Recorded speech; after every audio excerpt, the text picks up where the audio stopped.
Hi, for those who haven't met me, I'm Nancy Sheain, and I am the creator of the Smash Dance program. And all the other programs that may or may not have attended with me. You guys were watching was that I just picked out a few things to give you guys a little taste of some of the different types of things that your children have been seeing or will see throughout the time period. Let me ask you a question. How many of you have done some sort of smashing dance, some sort of kid empowerment, smashing dance leadership or something prior to this time? Raise your hand. Okay, just a few? Okay, great. Welcome back. And the rest of you, this is your first opportunity. Okay, great.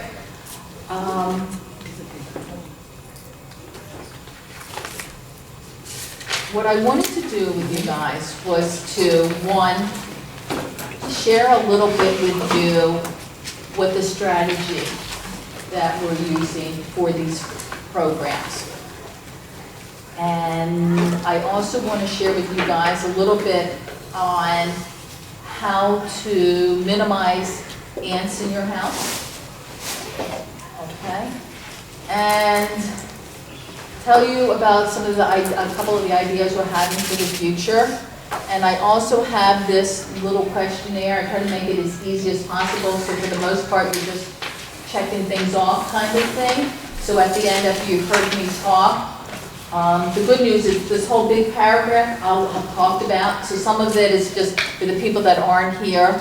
I wanted them to know this information. Oh, did we have the camera on? Oh, good for you. And I'm talking over here. Hi. Hi, guys. For those of you that can't make it, I'm sorry. Hi and welcome. And yeah, so for those of you, or for the people that don't watch the movie, they can still fill out the questionnaire and at least understand that one question. But you guys probably won't need to read it again.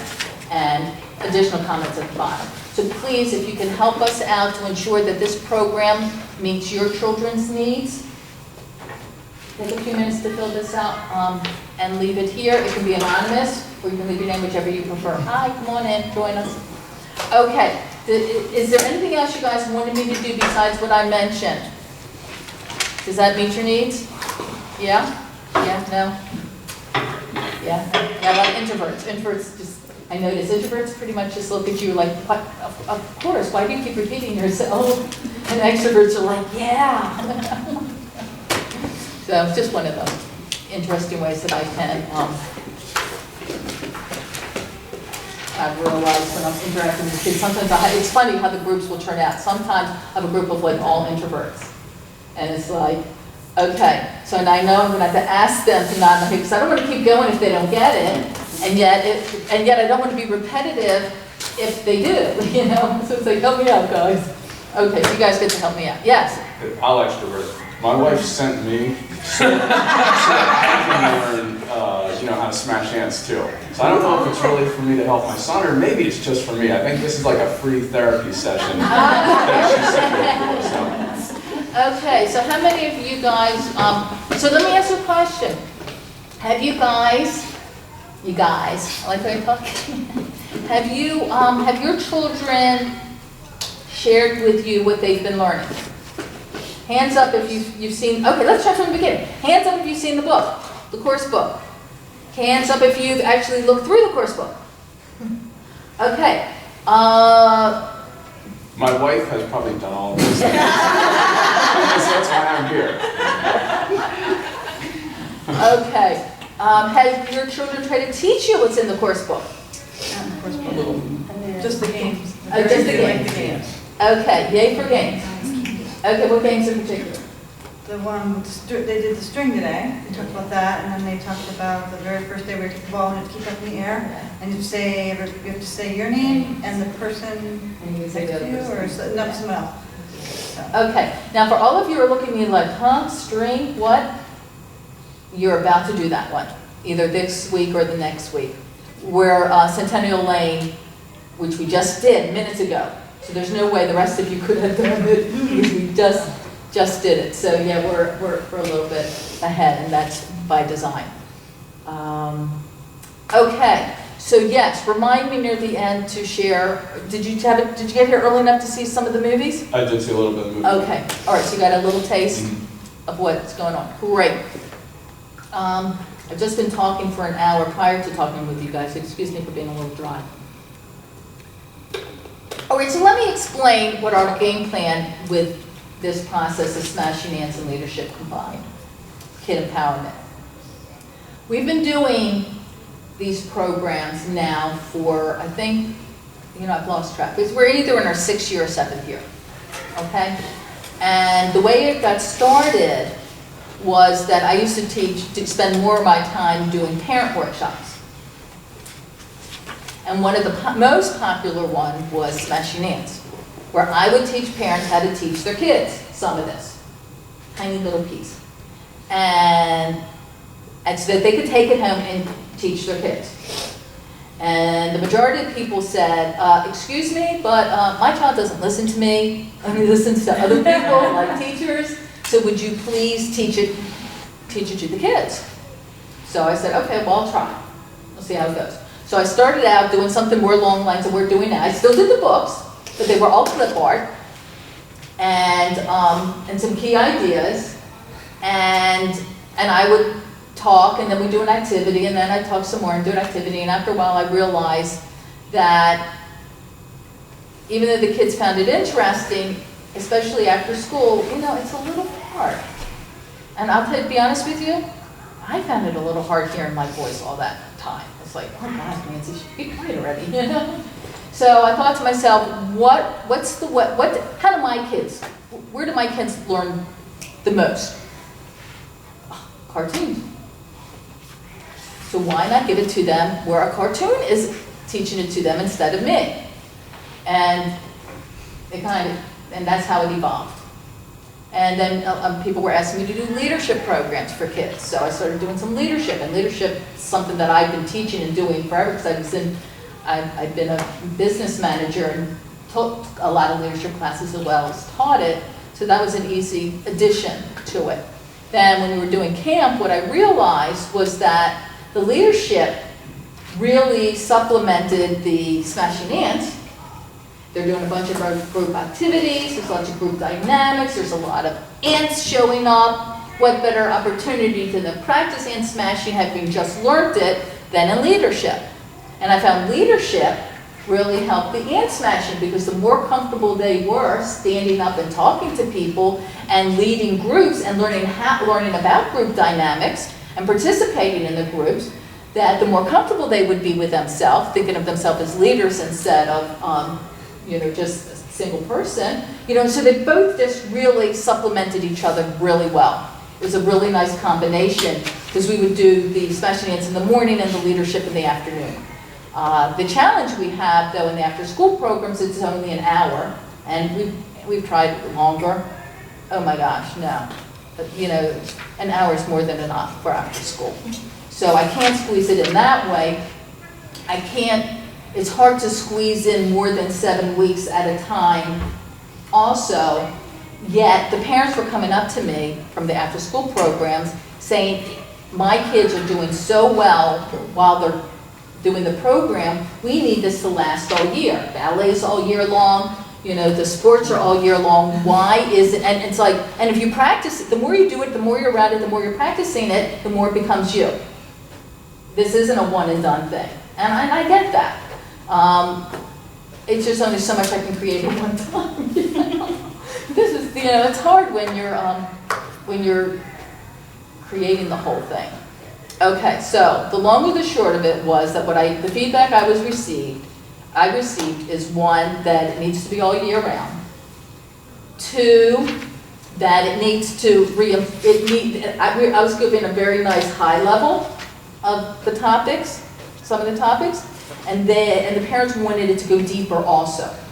To take the topic that they learned before, do it some more, and give them more practice at it, real life situations. Because here I was just trying, it's like, oh, I have all this to share with them, here, have it, and I just wanted them to get as much as possible. And what I was hearing from the parents was the opposite, that they wanted it slower, more in depth, so it becomes more real, and more fun. Because if the kids are having fun, then they want to come back semester after semester. So, and then I also been talking to because some of our teachers are teachers in the public school system. That's what the public school system is now turning to also. That instead of giving it all at one time, that they want to do a little bit and go deeper, a little bit and go deeper, and then do it that more along those lines, and then be repetitive that way, than more the cursory concept level. So that's the game plan, and that's what we're trying to accomplish this go round. So, if sometimes it seems like we didn't get that much done in our 1 hour, that's by design. Our goal is to, again, go deeper with it, slow it down a little bit because we're like moving too fast for the kids, and to ensure that there's enough fun stuff going on throughout it that they want to come back. So like you were saying, what do your kids like? They like all the games. And the good news is the games do supplement what we're teaching. So if anyone got here early enough to see the explanation about the marshmallow game, the in-out marshmallow game. It's not, they had fun doing it, but there was a big concept behind it, which was the goal behind, did anyone hear what that game was all about? Anyone hear about the marshmallow game? You put 100% in, you get 100%. Okay, so basically the way we did the game, this is just one example. Okay, so what we did was we played this game. And everyone got started with some marshmallows. And then everyone picked a numbered block, but it was face down. So they grabbed at random a numbered block, and they put it in front of them. And the leader gets a numbered block, but it's face down. And the numbered blocks are from 1 to 10. And then, based on the number that they had, they could use as many marshmallows, put in as many marshmallows as they wanted. And if their number was higher, equal to or higher than my number, they got however many marshmallows they put in. Game starting to sound a little familiar. Have you heard this game before? A little different. And if they didn't, they just didn't get any more marshmallows. So we didn't take any marshmallows away from them. But they did get as many as they put in. So whatever they put in, they got out. And the goal of them playing this, the idea behind it, was the kind of the theory of life. Whatever you put into what you're doing in life is what you get out of it. And so there were some that were just putting a few in, and actually, even if you had the number 1, you could have put them all in. Because if you tied my number 1, you still would have gotten them all out. And you didn't lose anything. And that was the goal of the game, was for the children to learn that they really don't lose anything by giving it their all. Because even if they studied really hard for tests and they didn't do as well as they wanted to, what happened? And they answered it. They said, well, we still did learn a lot. Yeah, exactly. They wouldn't have done as well if they had not studied. And it's great practice to learn how to study well. I mean, there's just so much you still gain if you continue to give it your all. So that was more of a leadership. That was one of the so sometimes you can't even tell when I'm doing a leadership thing. You might think it's a smashing ant, but actually it was a leadership. That was actually one of our leadership games. That the more you put into something, the more you get out of it. And you don't lose. If you see it, if you choose to see it in a positive way, you always will gain when you give it your all. And we talked about it from an enthusiasm perspective as well as working hard. Because I'm a big fan of whenever I'm teaching something that I include self-esteem and success combined. That we're learning that everything that we do applies for enabling ourselves to feel good about ourselves no matter what. And in the same strategy can also be used for how can I bring out the best in me. Therefore, be my best, be as successful as I can be. Does it make sense so far? Everyone okay with that? So, yeah, so the intention was not for them to be gambling. The intention really was for, and they didn't lose anything. It wasn't gambling. The intention was for them to get that concept. Okay, and that's what a chunk of the activities are about. As well as the one that you were mentioned, there's actually they haven't all seen it yet, but But ask your kids when they're doing activity, you know, you're sharing an activity with you, what does that have to do? And it should be my goal was the books were self-explanatory. That if you looked at them, that you could get a feel for what we're teaching. And the parent pages are another supplement. I'm a little behind on them, and we're going a little out of order because I'm adjusting.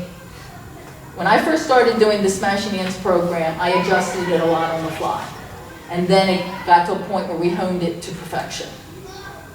You guys are lucky or not, I don't know which way you want to think of it, but we are honing it. But that's all the more reason why I feel it's important for me not to stick with just what I thought I was going to do initially, but to adjust it as we go along to ensure that it's meeting the kids' needs, the right pacing, the right whatever. So I watch all the classes.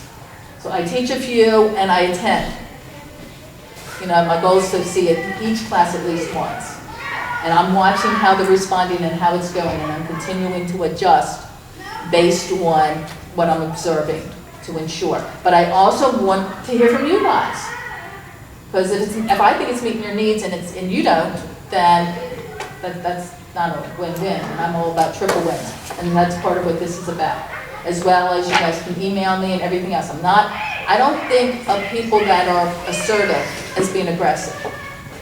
Okay? There's a difference. And that's one of the things I should be teaching the leadership, is how to be assertive, not being aggressive and not being passive. So feel free to share your ideas. I may or may not do it, or I may adjust, vary it, or whatever, or ask you more questions about it, but I'd love to hear what you guys are thinking. Okay, so everything I make sense so far, or any questions with that? Okay, so that's really the bottom line to the method to my madness of what this is all about, okay? All right. Oh, and the other thing is when I was learning all this stuff, every single book, tape, or workshop that I attended, they told me, every single one of them said, you need to read this book, listen to this tape, or whatever, at least 10 times. The exact same material, 10 times. If you want it to be you, and really make a difference in your life, reading it once or twice is just going to give you a cursory. Not until you've done it at least 10 times will it really be to start becoming you.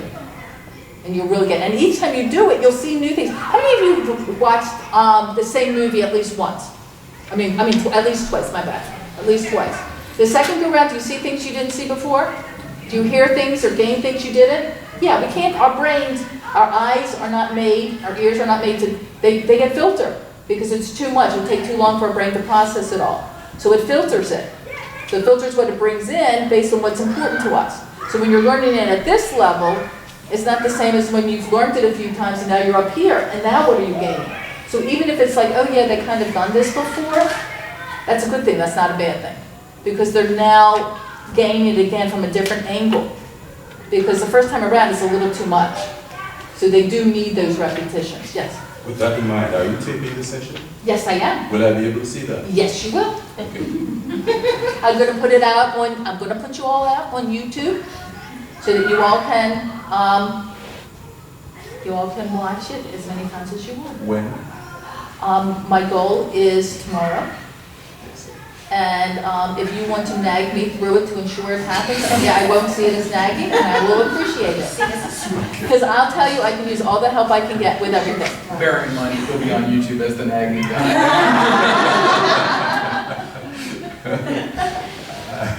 Okay, and I really do appreciate everyone's help in the reminders. By the way, I did remember the new beach ball. We didn't need it, but my beach ball had a hole in it, so I asked the kids to tell me 1,000,000 times. So by the time I got home, I would have the new beach ball in my bag for them for the next time. So I really do appreciate it. I know I'm a work in progress. I know I make a lot of mistakes, and I'm open to hearing about all of them because then I get better, as long as you're nice. If you're mean, I'll still gain from it, and thank you, because that's another thing we learn in leadership, is feedback, even if it's done inappropriately, we can still learn and gain from it.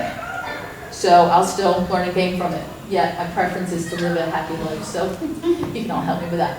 Okay, what else did I want to share with you? Like all my nice, neat notes? Every time I had an idea, I kept writing it down. I said, okay, so I now have to call a meeting and tell you all about all these things. Okay. Future. it has been suggested to, instead of doing, at the end, so let me back up because most of you are new. At the end of the 7 weeks, the last day, the parents are invited to an open house. And usually on week 4, we start telling you about it. Yeah, I don't know if I've told you about it. Okay, yeah, so you all now know. Because it's a really wonderful culmination review type activity. The kids put on little skits, and then they do some, or they'll lead leadership games, that kind of thing, to give the parents a taste of what they gained in the 7 weeks. So it's a good review for them because the week before we're practicing and doing it, plus they're doing it for you guys. It's great leadership opportunities because it's giving them practice to stand up in front of an audience. It's great ant smashing because if anyone's uncomfortable standing up in front of the audience, they can practice smashing their ants. And you guys get a little taste of what we've been doing. So it's another one, in my mind, super win. And they earn certificates, so we have a big certificate ceremony. Now, we may be adjusting the certificate process, I'm not sure, because we're doing this whole, more full year type thing, so we'll see about that. But what dawned on me was that especially when we're doing it more continuously, that we still have that like first session because new people as well as existing people all are welcome. So we use sporadically through the first couple weeks some of the basic stuff, a little bit of introduction on kid empowerment, a little bit about ant smashing. We vary it, but the concepts, the concepts may be the same to some degree. It's all, it's a little variation, but so it's a review for the kids that have been doing it because they've had some time off, as well as getting the kids up to speed that have been doing it. So if you have some of that at the beginning, and you have some of that review stuff at the end, there's not, when I'm trying to give you guys, kids, a bunch of stuff, there's not that much time in the middle. And I want to give you kids more, not less. So one of the ideas that came up was, why don't you do this, like, showcase was the word I came up with, like this big event that's countywide, where you rent space in like one of the middle schools where they have that like one step up stage in the cafetorium. So it does have a bit of a stage, but not too much of a stage.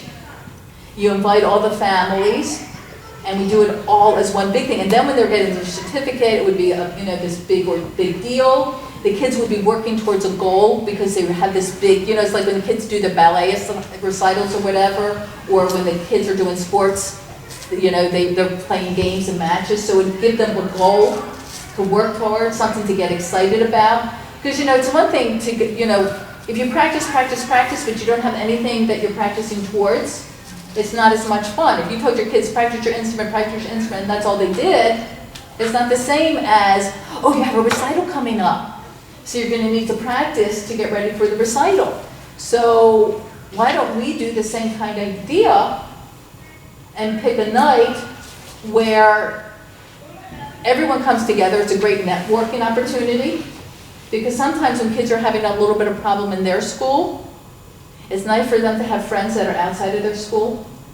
I mean, matter of fact, one of the things that I had learned along the way, that if your child is having a big problem in their school, that have them do a club or a sport event not in their school area, in another area, so that they don't know their history in the school.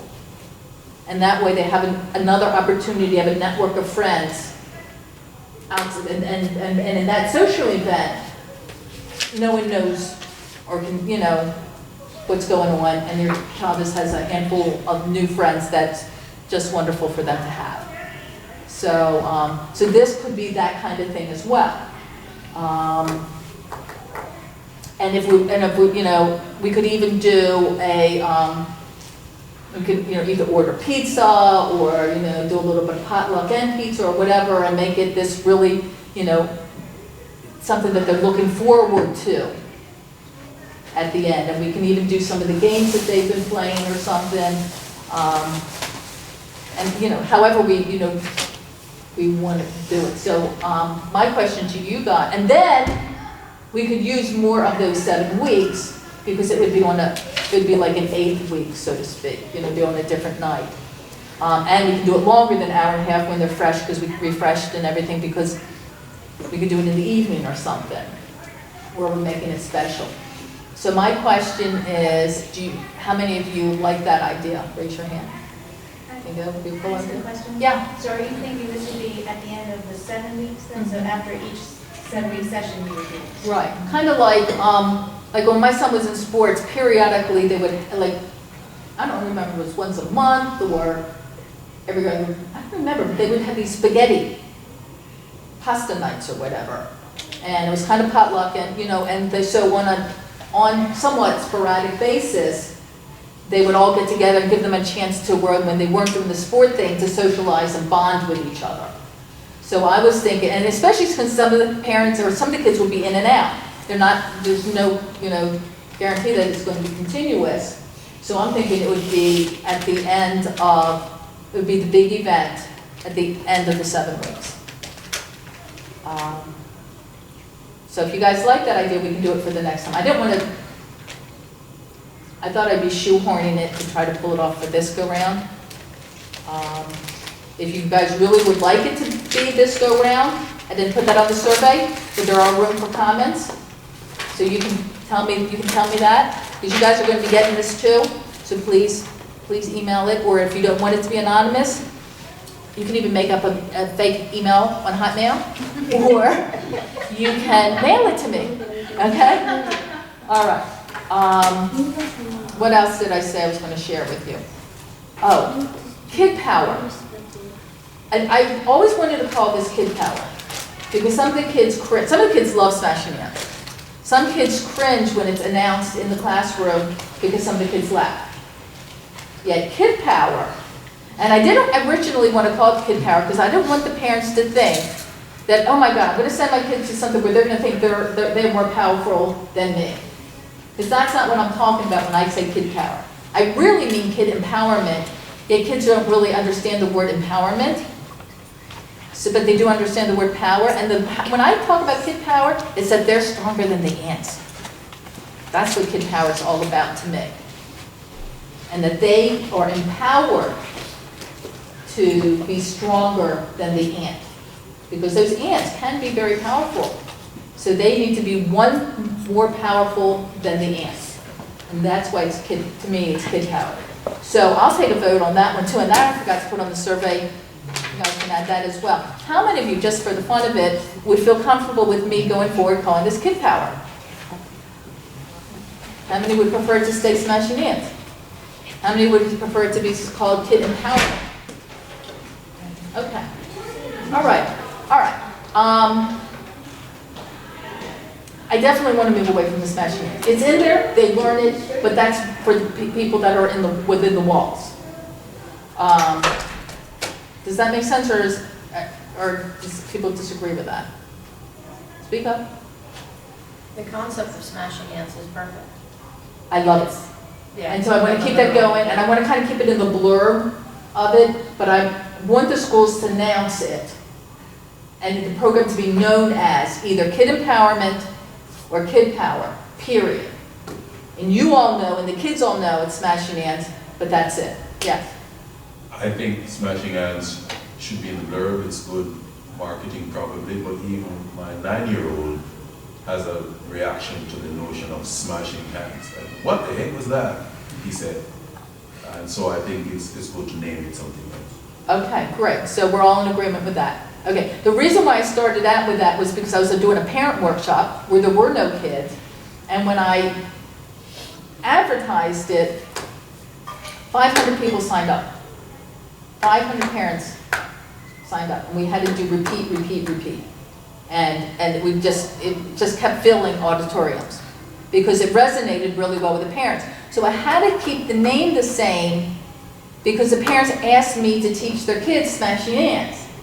But now I haven't been doing it for a while. So I think we're in a different world now. So I think I can now, so I've been gradually transitioning. I don't know if you noticed. Sure. Started out by saying Smashing Hands, then it was Smashing Hands Kid Empowerment, and now it's Parent Empowerment Smashing Hands. And I'm trying to really, keep it with Smashing Hands, but not call it that. Yes. I have a question, really. I take it that you're still doing a significant amount of smashing hands. Oh, huge. So, I'm new to this. Yeah. My question is, without waiting for 7 weeks, what can I measure? Tell me 3 things I can measure when my kid comes home after, say, 2 weeks, after 3 weeks, that would tell me that he's getting something from this process. 3 things. 3 things? Yeah. Wow. Well, first thing I want to Because say, you have to measure too, don't you? I do to some degree. I'll explain that in a minute. And I'm interested okay. in the smashing hands part. I think Okay. I said that. Yes, okay. To answer your last question first, yes, I do measure it. In that, at the end of the 7 weeks, the parents and the kids both fill out a survey. And part of the survey is, what have you seen? What differences have you seen at home since your child has been taking this program? And that's one way. The other way I measure it is that the parents periodically email me.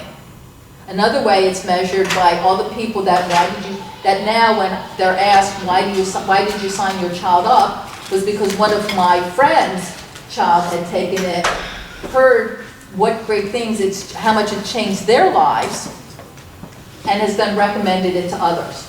So those are some of the measurements that I have seen and heard. But from your perspective, so I answer your second question first. Because just for the fun of it, show of hands, how many of you have been told by somebody else who has taken it, it's told you about the program? Raise your hands. I know there's been at least, there's been a handful of people. And even more so in the summer program, because I get it a lot from the summer program. Okay, now, from the children's perspective, yeah. Question, when you give the children the questionnaire in the classroom, Awesome. I have an 9-year-old that's not reading. How do you, Well, a couple of ways. without having her feel self-conscious and? Well, what we've done in the past is done it at the open house. So that the kids and the parents are doing the surveys together. And so the kids are sitting side by side with the parents. And so that so you guys can do it together as a team. Okay, back to your question. I did not forget you.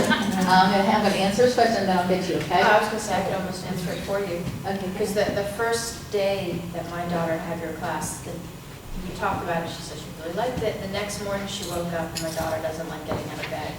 And I said you've got school, this isn't really up for negotiation, you know what you have to do, you have to do it. And she immediately started identifying her aunts. And I could just see her going through the process that you taught her. And then finally she said, you're right, I have negative thoughts. The negative thoughts are going to go downhill. You're going to yell at me. I'm going to get grumpy. I'm going to leave. And I'm just sitting there like, thank you. There you go. I'll give you another check. I mean, that's exactly why I signed her up. And then she got out of bed, she got dressed, brushed her teeth, went downstairs, and I'm still standing there with my mouth hanging open. So Those are the kinds of stories I hear. Your child has gotten, your child has gotten from the class. I understand how that applies to the answer. And it would be most applicable if my kid was as communicating as yours. Okay, He so needs a lot more reticent than you would imagine. Okay, so let me answer the Thanks mildest. though. I'm going to answer the mildest answer first. Yes. I saw this program from one aspect of it as planting seeds. Okay? And what I mean by this, and this is what I would tell the parents when I was teaching the parents this. What I mean by this is that we can't change what we don't know that's going on. And currently what happens with kids is that these automatic negative thoughts pop into their head and they believe them to be real and true. I believe I can't do this. I tried it twice, I tried it 3 times, oh, it's not me. But they didn't learn that for you it might be 500 times. We're all different. Or it might be really hard, so I take it 500 times. I had a child that had trouble learning. And what we did with him was helped him to have the belief that we understand that that it is hard and that it takes you many tries. But the really cool thing about you is that you always get it. You always get it. And he had that belief. So he didn't care that his brother caught on quickly and it took him 5 tries. The other guy, who was older, took him 100 tries. But boy, did he feel good when he always got it. And then the point is, once you get it, nobody knows how many tries it took you. Doesn't matter if it took you 500 tries to learn to ride a bicycle. The fact is now you're riding it. But if you give up, guess what? Then everybody knows that you have trouble riding a bike because they're all riding and you're not. So it doesn't matter how many tries, it's the fact that you always get it. So the first thing is that for the kids to have the awareness. The other thing I want to share with you when I go back to this, that they're having the thoughts. That they're even having thoughts, being positive, negative. But people don't even realize they're thinking half the time. It's kind of like breathing. If I talk about breathing, all of a sudden you're going to notice your breathing. And you might even start controlling your breathing. It's the same thing with thinking. Half the time you don't even know you're thinking. When I was learning this stuff, I learned from the second you go to bed to the second you wake up, you're thinking. I'm like, well, I know that I don't think in the morning. I know I wake up and I don't have a thought. I'm too tired to have a thought. Okay, I said, but I'm curious. So I'll tell you what. I'm talking to myself here. I do have this wonderful conversation. Here I'm not even thinking I have thoughts, and I'm having this conversation with myself. And I'm saying to myself, okay, tomorrow morning when you wake up, pay attention to what you think, what you say, what you think, okay? And my thought was that I'm not going to say anything. I'm going to get up, right? I'm just going to wake up. Okay, so the next morning the alarm clock goes off. And guess what happens? I'm flooded with thoughts. Oh, I don't want to get up. Oh, it's so cold. Oh, I'm so tired. Oh, I know. If I hit the snooze once and I take a really quick shower, I can, if I do all these things really fast, I can hit the snooze once. Okay, that's what I'll do. And I'm having this whole negotiation process in my head that I would never have known if I hadn't learned about smashing names. Or learned, these concepts that at the time was cognitive distortion, not smashing names. Okay, so I got one. Okay, so. Measuring awareness. Okay. I will have to interview my kid to understand his awareness. Okay. That's one. But and I want to give you 0. I want to give you the first one first, which was planting seeds. Okay? Each person learns and gains differently than the next person. We don't all get this at the same time. Some kids believe that they don't have ants. Now, I know that every human being that walks this earth has ants. None of us, we've all had to have had at least one negative thought in our life that hurts us. Okay? I'm not going to argue with the child. Okay? That's that child's perception. That's okay. Because if I were to argue, the child would prove me wrong. Then he would be more rooted in the fact that he believes he doesn't have ants. But if I acknowledge that and say, oh, it sounds like at this point in time you don't have ants, that's really cool. Guess what? If an ant tries to creep into your head, at least you'll be able to notice it. So now you don't have any, but as you go through life, one might try to creep in. So if so, now at least you'll be able to recognize it. Okay, so the first thing is that your child at this point in time may be at the level of just that we're planting seeds. Secondly, the child takes them wherever they go, with their own thoughts in their head. So some children are more introverts. I had one child who was very much an introvert. He did not share much. But that doesn't mean he's not getting the concepts. So part of it is to be looking to see how the child is responding to things. And I'm going for it, yes? My son won't try things sometimes unless he thinks he can do it perfectly on the first or second try. That's maybe I learned this in class, but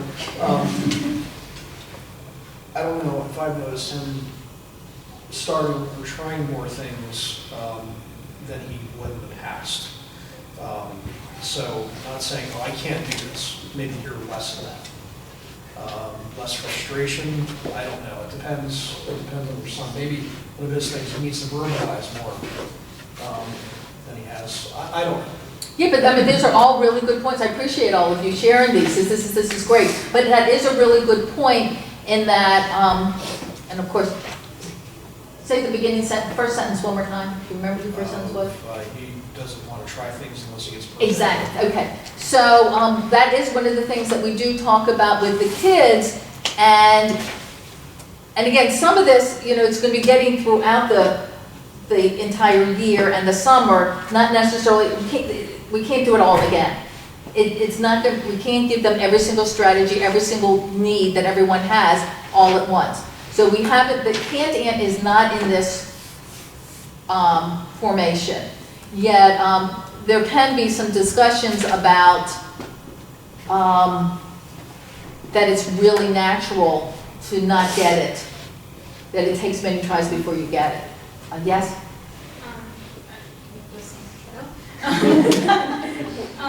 Even though he's not, for real.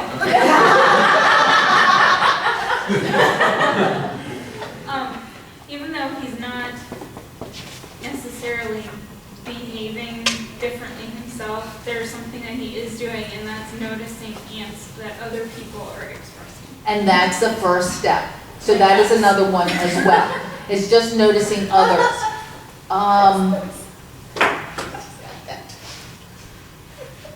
Okay, so how many have we given you? Remains somewhat abstract to me. Yes. Can you operationalize it for me? How do I plant seeds? Can I operationalize it? Okay, and then I'll say something to you. Just personal experience. My son has been going, this is his first time in, and didn't realize that a bully doing things in school and how it was making him feel was creating an ant until Nancy told him that. That was one of the ants where the way he was feeling because someone was being mean to him was creating that negative thought in him of him not even wanting to go to school because he just didn't want to be around that person. But it took Nancy planting that seed in him saying, you can stop that. That this guy really doesn't have to have an effect on your life. You need to take that and stop that thought and become able to empower yourself to get away from that situation or handle that situation in believing in yourself. So it was her seed that she planted in him that he went, that's right. A seed of empowerment. Yes. Okay. So it's like a seed that she plants in there to make him realize that what she's talking about into his life. So the big concept that I'm trying to hone in with the children is that ant's going to try to come up. And it's going to continue to try and come up and try again and again and again. And do you want that ant to have more power than you? Or do you want to be more powerful than the ant? The neat thing that I hear from the parents a lot, from those that have taken the program, kids that have taken the program, is that it has created a common language for the family. So in the past, when a child is being negative, the parent would either say, stop being negative, or disagree with them. So if the child said, I can't do it, the parent would say, oh yes, you can. And then the child would try to prove it. And so what happens is that the child's ego kind of gets wrapped around, they have to be right. And they have to prove, and that's something it's human nature. People like to prove themselves right, even if it hurts them. I need to be right, okay? So, by arguing with them or disagreeing with them. I think that's a big point. Yeah, so arguing and disagreeing with them, they're just going to continue to prove themselves more right. So if instead now, and this is one of the things that I wanted to teach you guys, so great we're getting to it, that the parent acknowledges or affirms the child's feelings. So in other words, if the child says, oh my gosh, I can't do this, the parent can say, wow, I can see how hard you are working at that. I can see how hard that is. And say, oh no, it's easy, you can do it. Parents, meanwhile, by saying that, but basically it's implying that it's easy, so therefore there's something wrong with me, because if I can't get it and it's easy, then there's something wrong with me. Parents don't mean that. Again, the message the parents send versus the message the kids receive, a lot of times very different. have fun with that. I have a lot of fun teaching that when I do parent classes. But anyway, so the big point is, would you like to grab one of these before you go? Oh, that's right. Okay, my bad. Okay. So the big point that I share with the parents is when the child is being negative, when the child is being negative, acknowledge and affirm how they're feeling and say nothing. And then the child usually steps up and then wants to smash their hand. If the child doesn't, the parent can say later when the child's feeling better by affirming how they're feeling, and the kid goes, oh, I feel so much better, I'm not crazy, this is hard, thank you. Or yes, the kid was, being mean or whatever. Then later you can say, I wonder if there was any ants showing up. So now the child isn't about the ego, now it's about, and then the child said, maybe that was an ant. Well, let's look through your book and see if there's a way to smash it, or do you remember a way to smash it? So now the parents have tools, a way to now talk and interact with their kids that makes it non-threatening, not personal. And that's a big thing the parents were telling me, was that, oh my gosh, we now have a way to interact and deal with our children and their problems without them being so defensive. No, I'm not being negative, or I really can't do it, or this really is too hard. Now it's like, oh yeah, that could be an ant. I wonder, yeah, I could smash that. And so at a minimum, the family now has tools where the parents can now take what I've started and take it home with them and reinforce it in a way where the parents are now supporting their children and they're on the same team using strategies together instead of on two separate teams arguing about it.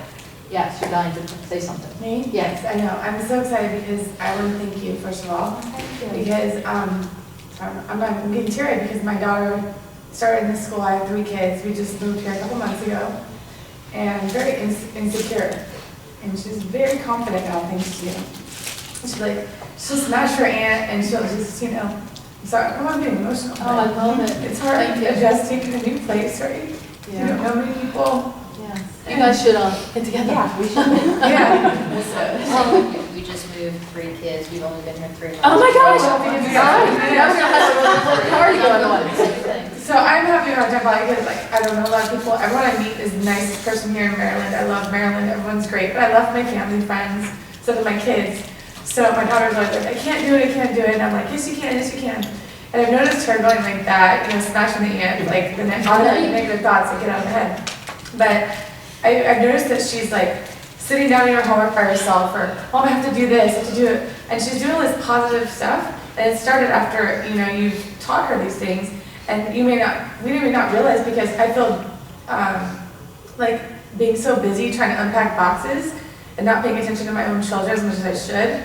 Like, oh my gosh, she's getting so much out of something that I signed her up for, hoping she would get, right? You don't know, because they get home, you're like, okay, bath, bed, change, we gotta go to bed, read your book, do this. But you realize that what you're teaching them, they're actually taking with them week by week, and I really appreciate that, because I now realize when she makes these comments that it's because you're teaching them the confidence. And confidence is the #1 thing I think children need today.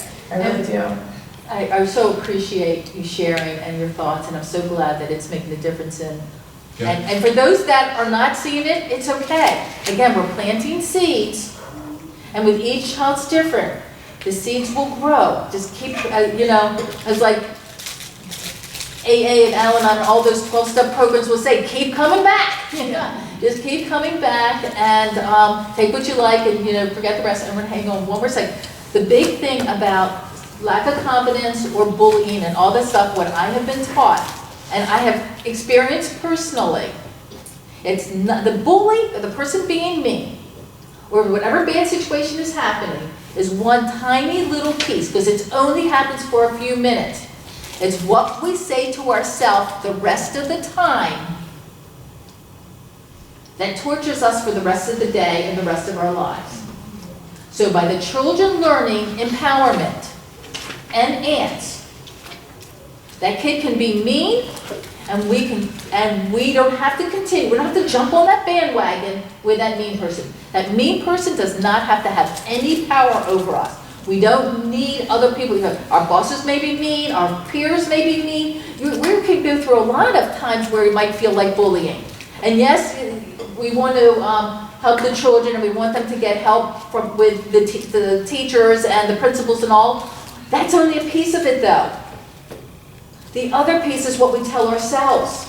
And you can get the principal to stop the kid. That doesn't mean that we still don't say, oh my God, what's wrong with my clothes, or what's wrong with my hair, or yeah, they're right, I do act a little weird, and. No, I'm fine, I was made this way, I'm fine just the way I am. And the kids can feel good about themselves no matter what. And it's the same thing with the confidence and the self-esteem as it is with the success and trying and working harder and not giving up on ourselves. And that's what, and again, I'm only giving a piece at a time, so bear with us as we get through all of it. We're not going to hit everyone's needs immediately, but we mix it up enough so that we will be touching on everyone. Someone had commented, oh my gosh, my children don't have these answers, are you giving them to my child? No, that's not the goal, to give your kids some answers that you didn't have. We tell the kids that, because that's why I showed you that movie that you said, not everyone has those answers. You can feel good about it, but it's nice to at least be aware of it, so if it does start creeping in, that you choose to smash it when it does, and we're being on guard and prepared just in case. The other piece is the bystanders. If only one person is seeing somebody being mean and only one person stands up for that child, then there's going to be 2 kids being bullied instead of 1, which we talked about in my group today also. But if all the bystanders had smashing ants and therefore confidence, then they would all stand up. And then all of a sudden, this is one of the things about bullying, is power. All of a sudden the power switch shifts. And they've seen huge difference in schools when the bystanders as a group stand up. And to me, that's a biggie for smashing ants. Because all of your kids in all your schools, and the more you spread the word and the more you get everyone in the school to be learning it, then those bystanders are going to stand up and the bullies aren't going to have a chance. Yes, sir. Do you separate the kids so as to apply different tools to different groups? When we do activities. That's one question. The other question is, how can I see that movie? And the third question is, for this young lady, I just want to know, you saw results after how many weeks? Well, we just started, what was it, 3 weeks ago? 3 weeks, okay. Some people have come up to me after 1 week. Yeah, no, I definitely noticed the first week, just more positive. And some people, and I'll see on some of the surveys, I'll get a few, not many, that they hadn't seen anything yet. But that's sometimes for the camp. My son, my daughter did it, and I saw results almost immediately. She did the leadership test. And when school started, she was my little wall. When school started, she was the one that went in and has a bunch of friends now, and always has sleepovers and people coming over. So my son now, so week 4, we're coming up on week 4, and he's 10. And they had this horrific soccer game on Saturday, got completely crushed, it's their 3rd loss, and by almost the end of the second half, he just stopped playing. He would just stand there. So when we're done, we get out, I tell him, forget it, that game is done and everything. So I'm asking him, what happened? And he's like, what was the point? We only have 5 more minutes. I said, well, what are you learning in there? You're supposed to be using these ants, everywhere. And he forgot, because he got this sheepish grin on his face, like, oh yeah. Like I said, it's not just So even when you think they're not getting it and they're not using it, just a little mention of it sometimes is enough. Yeah, I said, I had to remind him, it's like, it's not just for when you're in the classroom doing the activities. These are tools for when you go out and about. This is for you. Because your parents are not always going to be there to stand up for you and, say, well, go, or remember this. These are things you have to carry. So, so when I reminded him of that, he's like, oh yeah. And that's the kind of thing. So they're all going to get at different levels, at different ways. All kids are different. And it's more exposure, the more it becomes that. Sometimes it's going to be almost like you're not going to notice, and then all of a sudden, oh my gosh, we used to be over there, now we're over here. So each child's different. To answer your question, and it's another, and you're bringing me to, actually, I think like my last key point, and then I can maybe have a couple minutes to do a few things that you had asked as well, is we, for example, this go round, been making stick puppets, which the kids, I try to do, by the way, a variety of activities, so that the first kid who likes to get up and move around, we have the beach ball up game. For the kid that likes to do arts and crafts, but I'm shocked because I don't think there's a child in any of the classes that I've seen or heard that didn't enjoy making a stick puppet. Even kids that aren't into arts and crafts. They all really got into it anyway. And we give it to them in varying forms. For those that are not that into being artistic, they can just do something, they can cut something out that's already kind of, and put it on a stick. And then just color it in if they wanted to versus creating their own, or any combination. The idea behind the stick puppet kind of things that we do is to do exactly what you were asking, which is, and this is more of our effort of going deeper, which is to take something they're learning, having them get into groups based on what's going on in their life. So there's a lot of kids, for example, we're doing more on the fear and uncomfortable type things this go round, because behind every strong emotion, there's an underlying fear. And if you know that, so even anger, no matter, whatever the strong emotion is that's negative, there's an underlying fear. So that's part of the reason why I chose that to be the starting program, because I think that's going to propel them more than anything else, because it's a very good foundation. And so some of the kids, it was, fear of the dark. Other kids, it was the bullying situation. The other one, the uncomfortable, I don't even remember them maybe joining in, I remember. But they got into groups, or they could even come up with their own. Something that whatever situation that starts out uncomfortable and escalates to really bad. And we showed that on one of the slideshows.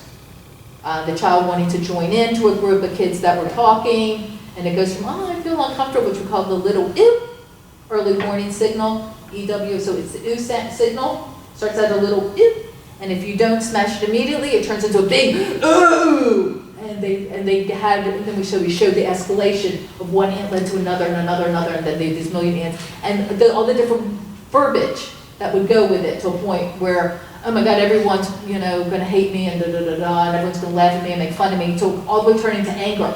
Well, if they don't let me in, then I'm that kind of thing. So they learned, they were made aware, and then it dawned on them, and we talked about how, if you catch it when it's a little, ew, oh, I'm a little uncomfortable, then it's a lot easier to smash. So we're doing so they're doing these kinds of things, because kids are uncomfortable doing role playing typically. Because they get self-conscious, but when they're doing it, my kids, when they would take their stuffed animals and do puppet shows for us and stuff. So kids do like to do it that way, so I thought, well, let me turn it into a craft, and they'll do it with their stick puppets, so that way they can have fun making it, and it'll be more real and unique for them. And one of the things, right now I'm hanging on to them, so we have one for these weeks to come, but one, you guys can make them at home, or two, they will be coming home at the end of the 7 weeks.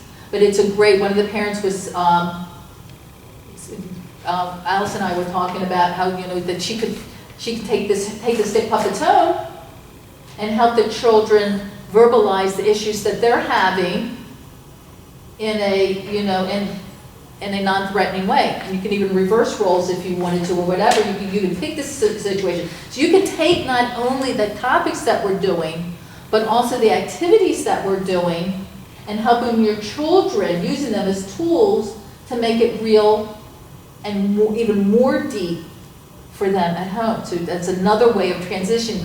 Or if your child is having a problem with a situation and they don't want to talk about it, then it may be easier to do it with the stick puppet as well.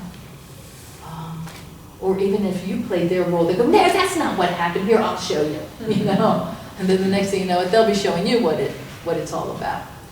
Okay.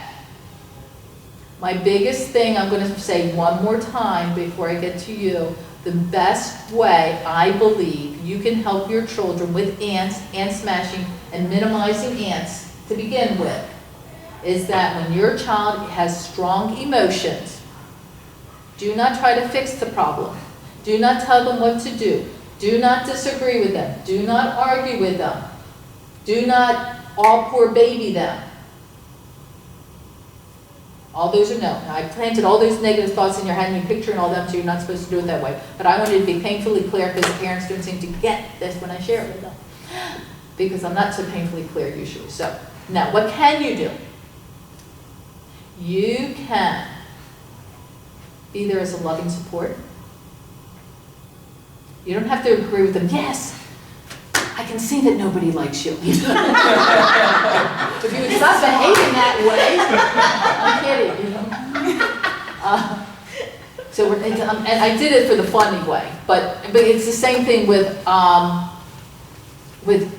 parents will. When I was doing the parent workshop, I can't tell you how many parents would raise their hand, but my kid really is bad at math, or my kid really does have trouble reading. Okay, there's a difference between a child finding it challenging versus not being able to do it. I didn't learn how to read until I was in 4th grade. Okay, so, and they didn't know I had dyslexia because the only thing they thought about with dyslexia was that you did your letters backwards. So if you didn't do your letters backwards, you didn't have dyslexia. No, there's a lot more to it, I'm going to tell you that. But anyway, but by 4th grade, your brain starts using, oh, I'm not going to use this part of the brain. I'll just develop this part of the brain. It won't be quite as good. It will always be harder to read. Yet, can you read? Yeah, I can read, I can write, I can do all kinds of neat things now. Okay? So, what's the point? Is that yes, your child, it might be a topic that it is challenging for them.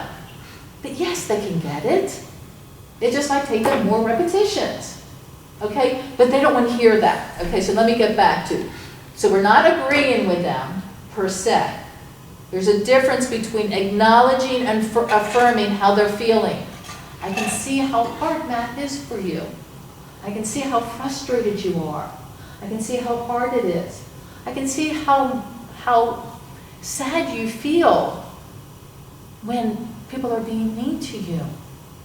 That you can acknowledge and affirm from a very loving place. And just be there with them for a while. And say very little, and then they'll talk more. Be comfortable with the pregnant pause. Don't ask a bunch of questions. They'll talk as much or as little as they want to. But just knowing that you are the loving support there. Because once a person feels like, oh, thank you, you get it. Oh, I can breathe again. Guess what? Then a lot of times they feel like stepping up. Because human beings also like to problem solve. So they may then just start stepping up and solving their own problems. And if they don't, when they're feeling better, you can sit down and have a conversation. Have a strategy session with them about what they can do. And don't tell them any of their ideas are wrong or bad. Just say, oh, we'll write that one down. That doesn't mean you have to use May I it. have your attention, please? The Miller branch will close in 30 minutes at 9 p.m. If you need to arrange for a ride home, ask a staff member for assistance. Okay, so the biggest thing you can do in helping your children to have more confidence, be more successful, be comfortable with themselves, and have a great relationship with them so they'll come to you with all their problems, or at least some of them, is for you to be a loving, kind support that just affirms their feelings. And later when they're ready, you can ask them if they want to problem solve. And then you can do that process of brainstorming. But I would ask more questions and tell them answers. Because the more they come up with the answers, you can ask leading questions, the more they're apt to use it. Okay, so that's one of the best ways you can support your family in prevention. Okay, so did you get that? That was one of them. You can bring that one home to your wife because she probably doesn't have that. You can just start one of the family, right? Okay, what else I can tell you? Okay, I'll share one that we're not doing this time, but I think the kids would really benefit from learning. And I kind of sneak it in a little bit so that you can take one home. And that's the ant smasher called Drown It. Okay? And the idea behind it is that your brain cannot have a positive thought and a negative thought at the exact same time. Two different parts of the brain just can't do that. Okay? At the exact same time. That doesn't mean it can't have a negative thought and then a positive one, a positive one, and a negative one. It can interchange, but at the exact same time it can't. So the idea behind drown it is as soon as you start getting that funny feeling, what we call the early warning signal, that ooze, and that's part of the reason why I'm trying to get the kids really in tune to recognizing their feelings, their body. Because a lot of times that happens, the thought happens so quickly that they a lot of times don't even hear the thought. Because the brain has gotten so good at perfecting that knee-jerk reaction. So the first thing they may get is the feeling, not the thought. Okay? So the more that they know where they feel it, their gut, their chest, whatever, which we talk about a lot, and catch it when it's a little ill. Okay? And so as soon as they get that little ooh signal, immediately start filling your head with something positive. I'm spectacular, I'm spectacular, I'm spectacular, spectacular. If I stop, guess what's going to happen? The ant's going to come in. So I need to have a catchphrase that I'm ready and prepared, and I say it again and again and again and again and again and again and again, so there's no room for the ant. Because as soon as I stop, if I'm not feeling okay, the ant's going to pop in. They could also have a song that they keep in their head that feels really good. I had one group, we were doing it, and they were going, just keep swimming, just keep swimming. Okay, so it doesn't matter what it is, it should feel good. And it needs to be done until I said, how long do you do it? When I teach it, which they will get sometime in the course of the 3 years. But I do kind of sneak some of this in, because I do talk about it a little bit throughout it. I kind of try to sneak some things in. And I ask them, when do you stop? And the answer is when the ant doesn't pop in anymore. All they need to do is last one longer. All they have to do is one stronger than that ant. So whenever that ant pops in, you keep going until the ant's tired and gives up. Okay, so that's drown it, but the big concept is pre-fill. This is more of a prevention, but you can do it immediately. All of a sudden, I see that bully over there, and I have to go to my classroom, and I have to walk past that bully. I'm spectacular, spectacular, spectacular, spectacular. And you know what? The bully can say and do whatever he wants, because he can only hurt me if I let him. Of course, if he's physical, that's another story. The kids, when they learn all that, when I go to the full lesson, I'm just teaching it to you guys, that they learn that they need to get help and all that stuff. That's not ant smashing. I mean, they still would benefit from the ant smashing, because the bruises will go away, but the emotional won't. So it is so important for them to keep saying it again and again and again and again and again, because if they keep that positive thought in their head the whole time, then they don't even have to clean up with, oh God, what's wrong with my clothes and all that stuff. They won't even have those thoughts, because there's no room for it. The only thing that they got is that I am feeling really good about me. Okay? Yes? One quick question, because I'm also all for preventative for my daughter. But there's certain times where she gets into a downward spiral. Yeah. And talking, loving, being sympathetic, even yelling, I've tried everything. Because, these can last 4 to 5 hours. Oh, so that's days for some people. Really upset. When she's really kind of spiraling, is there a specific technique that that you find helpful? Because I've gotten to the point where after trying everything I can imagine, I just let her go, cry it out, and then she eventually falls asleep. Because it's often the sort of 10 to midnight, 8 to midnight range. Yeah, a couple of things. One is,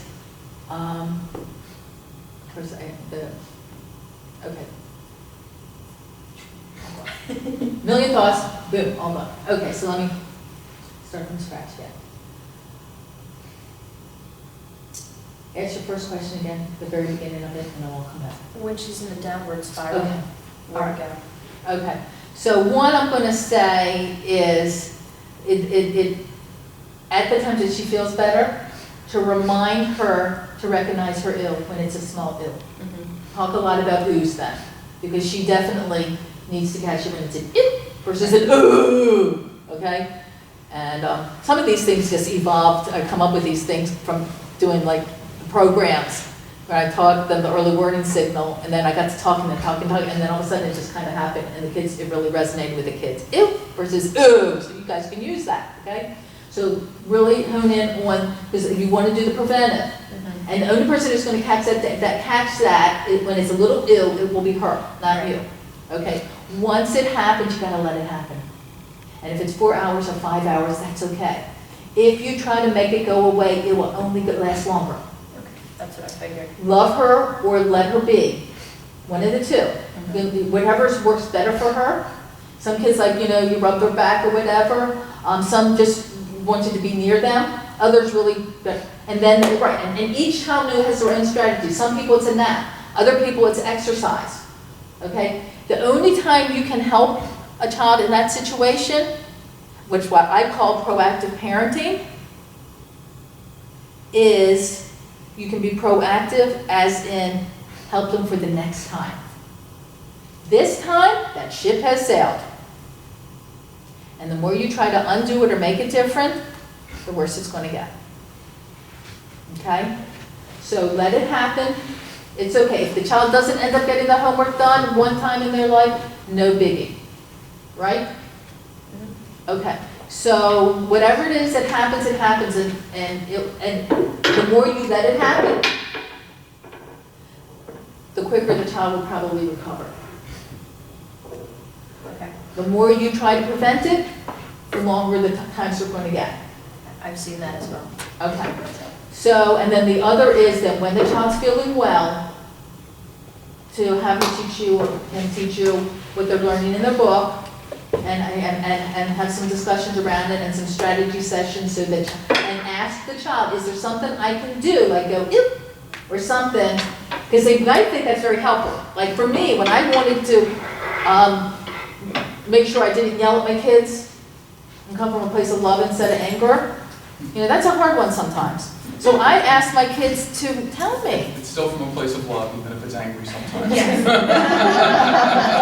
Very true. Yeah, so I would ask them to, give me some sort of signal. So I'd go, oh, yeah, okay. You know what? We'll talk when I'm feeling better. And that's it. So I personally found it helpful. Other people might not. So you can ask your child, is there something? And that kind of thing. And with that said, I really appreciate you guys all coming out, and I hope you guys found it beneficial. And I will try to periodically do these for the parents. And I'm going to ask you guys to please stick around and fill this out. I'm also going to ask if you guys wouldn't mind to stack your chairs. I will be cleaning up, so if anyone has additional questions, but I want to at least allow the people that do want to go home, plus we get kicked out in a couple of minutes. So, thank you guys again, I really appreciate it, and have fun helping your kids. What? You did mention something about parent supplements. Was this a supplement, or do you do email supplements? I do email parents if you're at school. You got many? Because you should have lots, at least.